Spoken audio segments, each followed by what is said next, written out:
My daughter came back from a sleepover at my sister's and whispered, "Auntie locked me out on the balcony so her kids could have family time."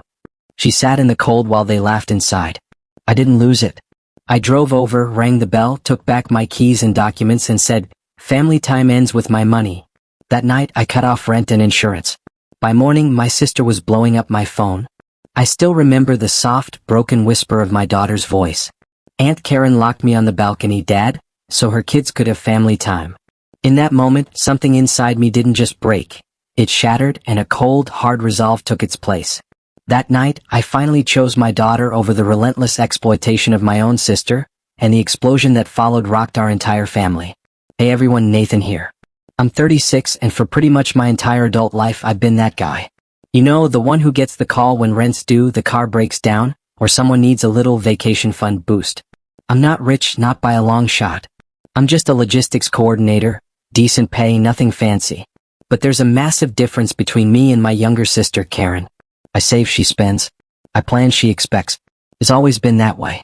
Karen was the golden child, 3 years younger, with this dazzling smile that could make our parents forget she never actually finished anything. College? 1 semester. 3 jobs in 2 years. 2 brilliant business ideas that predictably tanked and drained mom and dad's savings before they passed. And guess who was always the quiet, dependable safety net? Me. Always wiring money, co-signing leases, never complaining. When our parents passed away 4 years ago, the house went to both of us.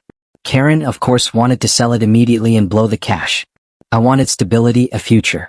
So we compromised. I bought her out with the money I'd been painstakingly saving for my daughter Sophie's college fund. $30,000. Gone in 8 months. Poof. On a failed online boutique and a trip to Cancun with her 3 kids. Just like that. Sophie, my daughter, just turned 9. She's bright, quiet, and so incredibly thoughtful it sometimes breaks my heart.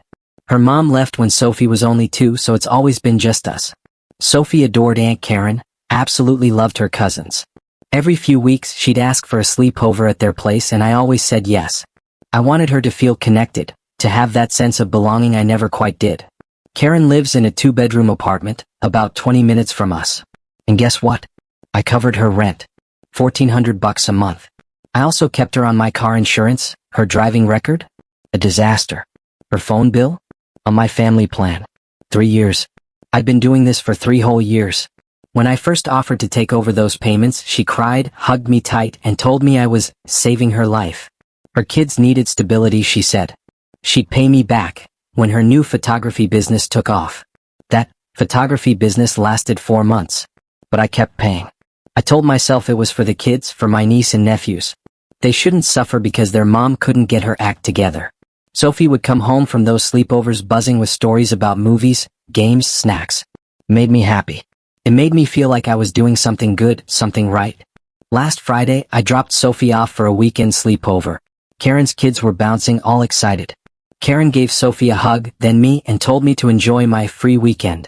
I waved, drove home, and spent Saturday doing mundane things, happy in the thought Sophie was having a blast, that she was safe. But when I picked her up Sunday afternoon, something was off. The door opened and Sophie walked out. Slowly. Clutching her little backpack with both hands. She didn't run to the car, didn't smile like she usually did. She just climbed in, buckled up, and stared blankly out the window. "Did you have fun, sweetie?" I asked. A small nod. "What did you guys do?" A shrug. I caught her reflection in the rearview mirror. Her face was pale. Her little hands were folded in her lap, fingers twisted tight. When we got home, she went straight to her room. I followed, sat on the edge of her bed. "What's wrong?" I asked, my heart starting to pound. She looked at me with those big brown eyes. And for the longest moment, she just stared. Then, in the softest, most broken whisper I'd ever heard from her, she finally said it. "Aunt Karen locked me on the balcony, so her kids could have family time." I just stared at Sophie, my brain failing to compute. Asterisk locked on the balcony. Family time. Asterisk something twisted in my chest, sharp, icy cold. I asked her to tell me everything. She took a shaky breath, her voice barely a whisper, as if she was the one who'd done something wrong. Saturday night, after dinner, Karen had announced a movie night. Sophie was thrilled, she loved movie nights. But then Karen pulled her aside. "Tonight's special," she'd said. "Just for my kids. Just for family." Sophie tried to smile, tried to understand, but then Karen opened the sliding glass door to the balcony and just gestured outside. My hands were already curling into fists. Sophie asked how long she'd be out there. Maybe an hour, Karen told her. Not long. Sophie stepped out. It was cold. She was in jeans and a t-shirt. Karen slid the door shut. And then, through the glass, Sophie watched her lock it. My jaw clenched so tight it ached. Sophie stood there watching. Through the glass, she saw Karen and her 3 kids snuggle onto the couch with blankets and popcorn. The TV lit up. They laughed. They passed the bowl. Sophie even knocked softly once, waved. Karen glanced at her, smiled, and then turned right back to the TV. 2 hours. My 9-year-old daughter sat on that balcony for 2 hours. The temperature dropped. She pulled her knees to her chest, wrapped her arms around herself, shivering. She could hear their laughter, see the glow of the screen. At one point, one of her cousins looked through the glass and giggled. When the movie finally ended, Karen unlocked the door. Let her back in. Handed her a granola bar. Bedtime. No apology. No explanation. Just a casual good night, like nothing had even happened. Sophie hadn't told me any of this on the way home because she thought she had done something wrong. She thought maybe she wasn't really part of the family. She thought maybe she deserved it. Something inside me didn't just crack, it shattered. I swallowed hard and asked Sophie if Karen had said anything else. She nodded. Before the movie, Karen had told her own kids that tonight was their special time because they were the real family. Sophie, she'd said, was just visiting. Those words hit me like a physical blow. A punch to the gut. I somehow kept my voice steady. Sophie, I said, you did nothing wrong. Nothing. What Karen did was cruel. Unacceptable. You're loved. You're wanted. And you are absolutely, unequivocally part of this family. Her eyes were glassy, but she nodded. I held her, and she buried her face in my shoulder. After she finally fell asleep, I sat in the living room in the dark, my phone a black rectangle on the coffee table. I just stared at it. My gut screamed at me to call Karen, to unleash hell, to demand how she could do that to a 9-year-old child. My child. But I didn't. Because screaming wouldn't change a damn thing. Karen would apologize. She'd cry. I didn't mean it. I'm so stressed. My kids need time. And then, a week or a month later, she'd do something just like it again. What? Because there would be no consequences. My mind reeled through years of being the dependable one, the one who showed up, the one who paid. Every rent check, every insurance payment, every emergency wire transfer. All the hollow thank yous, never backed by respect. And all I could see was Sophie. My brave, quiet girl, sitting alone on that cold balcony, watching through the glass as the people who were supposed to love her laughed without her. By the time Monday morning's sun began to creep through the window, my decision was made. No yelling. No arguing. I was going to take back every single thing I had ever given her. Quietly. Completely. And mercilessly. Monday morning felt utterly surreal. I made Sophie breakfast: eggs, toast, juice. She ate quietly, pushing the food around. I told her she didn't have to go to school if she didn't want to. She shook her head. I think she needed the distraction. I dropped her off, watched her disappear into the building, then just sat in the parking lot for 10 long minutes, hands gripping the steering wheel. My chest was tight. Asterisk locked on the balcony. The real family. Asterisk, those words replayed on an endless loop.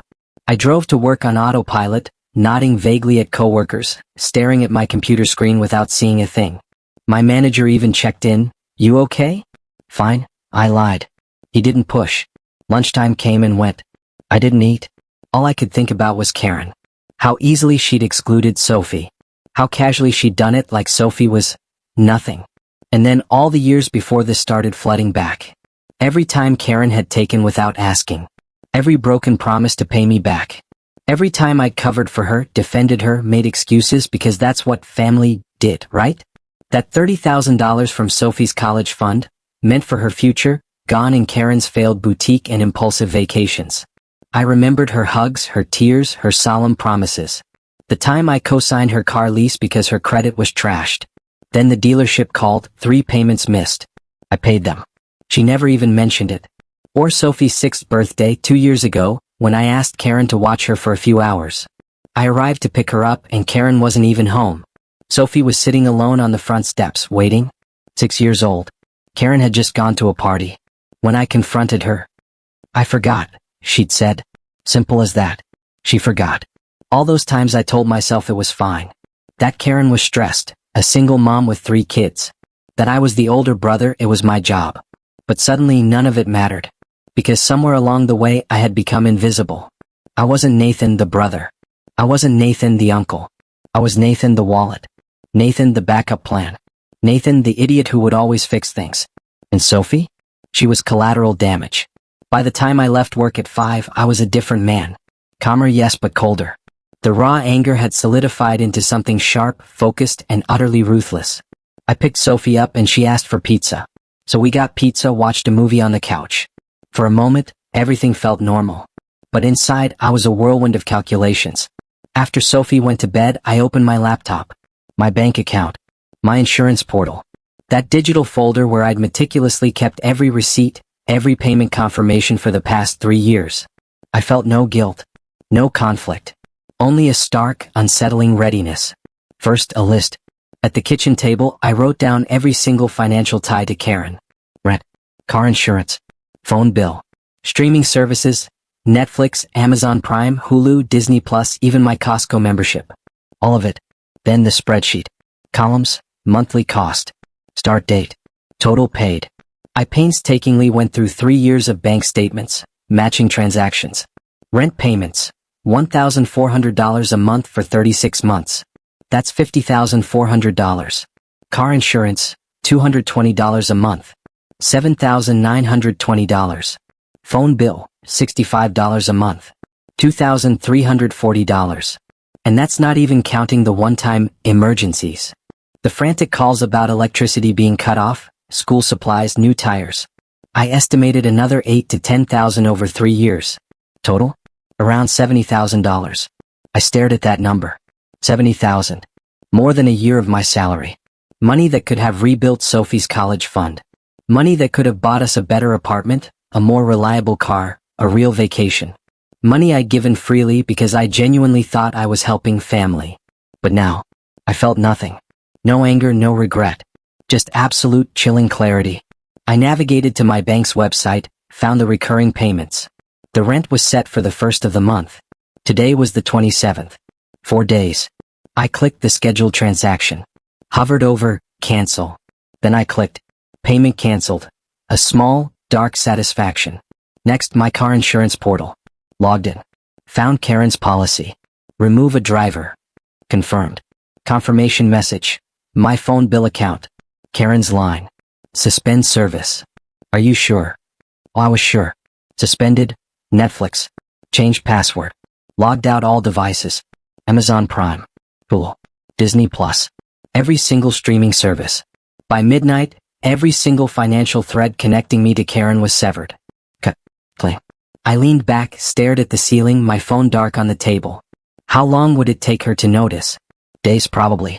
Rent wouldn't hit until the 1st. Insurance? She'd only find out if she got pulled over or checked her policy. Her phone, though, that would die in 24 hours. I thought about calling her, explaining, but I didn't. This wasn't about explanations. This wasn't about another chance for apologies or excuses. This was about consequences. Real, tangible consequences that couldn't be smoothed over with tears or empty promises. For years I had enabled her. I made it easy for her to be careless, to be selfish, to treat people, especially Sophie, as disposable. Every rent payment, every bill covered was me telling her, your behavior doesn't matter. There are no consequences. I'll always be here to catch you. Not anymore. I closed my laptop. Walked to Sophie's room. She was asleep, curled up with her stuffed rabbit, utterly peaceful. I whispered, I love you. Then I went to bed, a new kind of peace settling over me. Wednesday evening, my phone started ringing. Karen's name flashed. I just stared at it, letting it ring. Voicemail. Then again. 5 times in 10 minutes. Texts started flooding in. Nathan, call me. It's important. Why isn't my phone working? Did you change the Netflix password? I didn't respond. Thursday morning, she called from a different number, probably a friend's. I answered. Her voice was pure venom. What the hell is going on? I kept my voice flat, almost bored. What do you mean? Her phone was dead. Her streaming accounts were locked. She checked her bank. The rent hadn't gone through. The property office confirmed it. Cancelled. That's correct, I said. A stunned silence. What do you mean that's correct?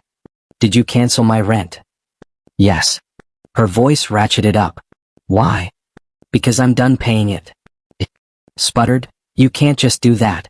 I have kids. I have bills. We had an agreement. I cut her off. We never had an agreement, Karen. An agreement requires two people contributing. All I've been doing is giving. You've been taking. That's not fair, she shrieked. I thank you. I appreciated everything. Do you remember Sunday? Another pause. Longer this time. What about Sunday? You locked Sophie on the balcony. Another silence, thick with tension. Oh, come on. That was nothing. She was fine. My chest tightened, a cold vice. She sat outside in the cold for 2 hours while you and your kids had family time. You told her she wasn't really part of the family. She's 9 years old, Karen. Her voice shifted, instantly defensive. Sophie was being dramatic. It wasn't that cold. My kids needed time alone with me. And Sophie needs to understand not everything is about her. She's my daughter, I said, my voice dangerously low. You hurt her. You humiliated her. And you did it without a second thought. You're overreacting. Sophie probably exaggerated. Kids do that. You're being too sensitive. Then you won't mind me being too sensitive about your rent, I shot back. She went quiet again. I also canceled your car insurance, your phone, and every streaming service you've been using. As of today, you're on your own. Karen exploded. I couldn't do that. I was punishing her kids. I was cruel. I was abandoning family. I just let her scream. When she finally ran out of breath, I spoke one last quiet sentence. Family time ends with my money. Then I hung up. My hands were shaking. I set the phone down. Part of me expected to feel guilty, to feel regret. But there was nothing. Only an overwhelming wave of relief. Karen called again. I didn't answer. She left a voicemail. I deleted it unread. That night, I drove to her apartment. Parked. Walked to her door. Rang the bell. She opened it, face blotchy, eyes puffy. She started to speak, but I held up a hand. I need my spare key back. She blinked. And the folder I left here. Property documents, insurance papers. She just stared. I'm not here to argue, Karen. I'm here to collect what's mine. She disappeared inside. A moment later, she reappeared, shoving the key and folder into my hands. You're making a huge mistake, she hissed. You'll regret this.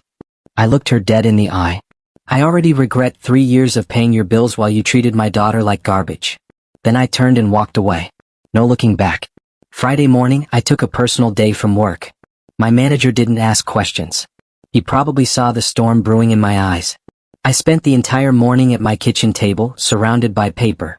Bank statements, insurance documents, receipts, 3 years of financial records, neatly printed and organized.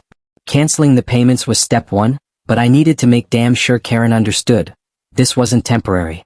This wasn't a tantrum. This was permanent. I fired off emails. A formal notice to the property management, stating I was no longer covering rent for Unit 314. I needed confirmation the lease was solely in her name, that I had no legal obligation. 2 hours later? Confirmation. Her name only. Voluntary payments. No obligation. Sent a request to my car insurance. Confirmed Karen Rivera removed from my policy. Got a confirmation number, a note. Her vehicle was now uninsured. My phone carrier. Summary of suspended line. Confirmation no further charges. Every single response, every confirmation, every timestamp, saved. Then a master document. A timeline. Every payment I'd made, dates, amounts, purposes. Every time she'd asked for help, every broken promise to pay me back. Screenshots of text messages, her thank yous, her this is temporaries, her insidious guilt trips always mentioning the kids. I wasn't doing this for a lawsuit.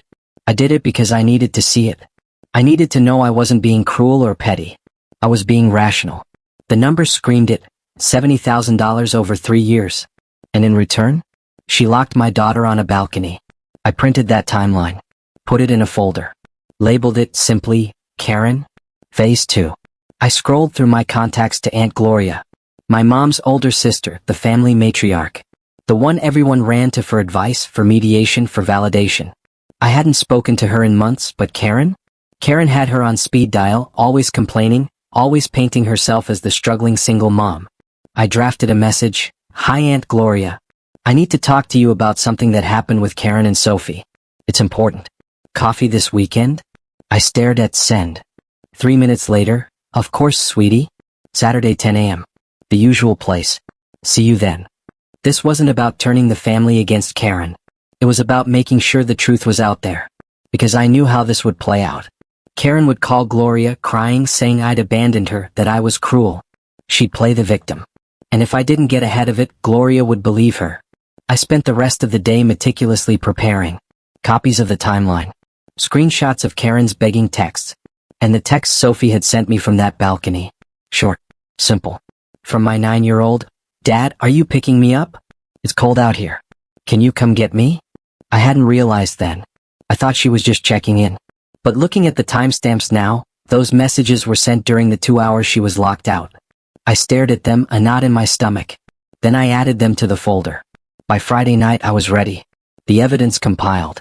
The timeline clear. The truth documented. All I had to do now was present it. Saturday morning I met Aunt Gloria. She was already there, 2 cups of coffee waiting. After some awkward small talk she leaned in. So Nathan, she began gently, what's going on with you and Karen? I took a deep breath. She locked Sophie on a balcony for 2 hours during a sleepover last weekend. Gloria's smile evaporated. I laid it all out. The family time comment, the freezing cold, Sophie watching them through the glass, Karen's complete lack of remorse. Gloria's face tightened. Are you sure? She asked, disbelief in her voice. That doesn't sound like Karen. I pulled out my phone, showed her Sophie's texts. Dad, are you picking me up? It's cold out here. Can you come get me? The timestamp spoke volumes. Gloria read them slowly, her hand covering her mouth. I cut off her rent and insurance, I said. I'm done paying her bills. Gloria looked up, genuinely shocked. Nathan, she has kids. So do I replied. Then I pulled out the folder. I spread the timeline, the bank statements, the payment confirmations, that $70,000 total across the table. 4 years, Gloria, I've been her safety net. Her rent, her insurance, her phone, her streaming. Emergencies. Co-signing leases. Everything. And in return? She treated my daughter like she didn't matter. Gloria stared at the papers. Her voice was barely a whisper. I didn't know you were paying all this. Nobody did, I said, because I was protecting her reputation. But I'm done protecting her while she hurts the people I love. Gloria was quiet for a long time. Finally, what do you want me to do? I just wanted you to know the truth, I told her. Because Karen will call you. She'll cry, say I abandoned her, play the victim. I just needed you to know what really happened. Gloria nodded slowly. She already called me. Said you cut her off for no reason. Said you were punishing her kids. Did she mention why? I asked. Gloria shook her head. That's the difference between us, Gloria. I take responsibility. She takes advantage. Gloria picked up a bank statement, studied it, looked at me. I'm proud of you for setting boundaries, Nathan. But this is going to tear the family apart. The family was already torn, I said. I'm just the first one brave enough to say it out loud. I left an hour later. Gloria hugged me tight. I'll talk to Karen, she promised. By Sunday afternoon, a text from my cousin Lisa. She'd heard. Karen was freaking out. Eviction notice from the property management. I didn't respond. Monday morning, Karen called again from yet another number. I answered. Her voice was shaking. The landlord gave her 7 days to pay or move. Car insurance lapsed, she got pulled over. Couldn't afford the fine. Her phone was still off. I'm so sorry, Nathan. I didn't mean to hurt Sophie. I'll do anything. You had 3 years, Karen, to treat us with respect, I said, my voice dead calm. You chose not to. This is the consequence. She begged. She cried. Her kids would be homeless. You should have thought about that, I replied, before you locked my daughter outside in the cold. She called me cruel. Heartless. No, I said. I'm just done being your ATM. I hung up. Tuesday, Gloria called again. Karen was sobbing. Moving in with a friend temporarily. The kids were upset. Do you feel good about this, Nathan? Gloria asked. I don't feel good, I told her. I feel free. Wednesday afternoon. The group text. Sent to everyone, aunts, uncles, cousins. Karen's number. Nathan abandoned me and my kids. He cut off my rent and insurance without warning. My children might lose their home because of him. This is what family means to him. I stared at it. Then I replied. To the entire group. I attached the timeline. The $70,000 in payments. The screenshots of her broken promises. And Sophie's text from the balcony. I typed, This is what I did for her, and this is what she did to my daughter. And I hit send. Within an hour the group chat exploded. The fallout was immediate. Gloria called that night.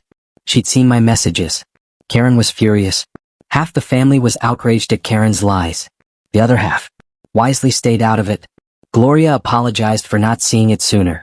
Cousin Lisa messaged me privately. She'd had her own stories about Karen. Money borrowed, never returned, favors unreciprocated. She was just glad I finally stood up for myself. I didn't need to respond to everyone. The truth was out. People could make their own decisions. 2 weeks later, one last message from Karen. Short. I'm moving to Arizona. Friend offered me a place. Kids start school there in January. Hope you're happy. I read it twice. Deleted it. Didn't reply. A few days after that, Sophie asked me hesitantly, "Is Aunt Karen mad at us?" "Yes, sweetie." "Was it my fault?" I knelt down to her level, looked her right in her big, beautiful eyes. "None of this is your fault. What happened to you was wrong, and I will always protect you, even if it means other people get mad at me." She hugged me tight. "I love you, Dad." "I love you too, sweetheart." Life slowly started finding its rhythm again. I worked. Sophie went to school. We had our pizza nights, our movie nights, our trips to the park. I never heard from Karen again. Aunt Gloria invited us for Thanksgiving. It was a small, quiet gathering, just her, me, Sophie, and Lisa's family. It felt peaceful. Gloria made turkey and stuffing. Sophie played with Lisa's kids, full of giggles in the backyard. I sat on the porch, a warm cup of coffee in my hands, watching the sunset. Gloria joined me. "How are you doing?" she asked softly. "I'm okay," I replied. "You did the right thing, you know," she said. I nodded. Took guts to walk away. It took 3 years longer than it should have, I confessed. She gave a sad smile. Better late than never. I thought about that a lot in the weeks and months that followed. Better late than never. For so many years, I'd convinced myself that being a good brother meant endless sacrifice. That being a good uncle meant constant giving. That family loyalty required me to absorb the hurt, the exploitation, the disrespect, and just keep showing up, wallet open, expectations low. But I was wrong. Being a good father meant protecting my daughter. It meant teaching her that boundaries matter. That respect isn't optional. That love without respect isn't love at all. And walking away from Karen? That wasn't cruelty. It was clarity. Sophie was happier now. She didn't ask about sleepovers at Aunt Karen's anymore. She didn't wonder if her cousins missed her. That confused, hurt look was gone from her eyes. She just played. She laughed. She felt safe. And that, truly, was worth more than any amount of money I'd ever given away. One night, a month or so after everything, Sophie and I were curled up on the couch watching a movie. She leaned her head against my shoulder. "Dad." "Yes, sweetie?" "Thank you for picking me up that day." I looked down at her. "Always," I whispered. She smiled. And in that quiet, perfect moment, I knew. I had made the right choice. Karen was gone. The family drama had settled. The financial drain had stopped. My bank account was mine again. My peace was mine again. But most importantly, Sophie knew she mattered. She knew she was worth protecting. She knew she was loved. I closed my eyes, listening to the movie, holding my daughter close. For the first time in 3 years, I felt truly, completely free.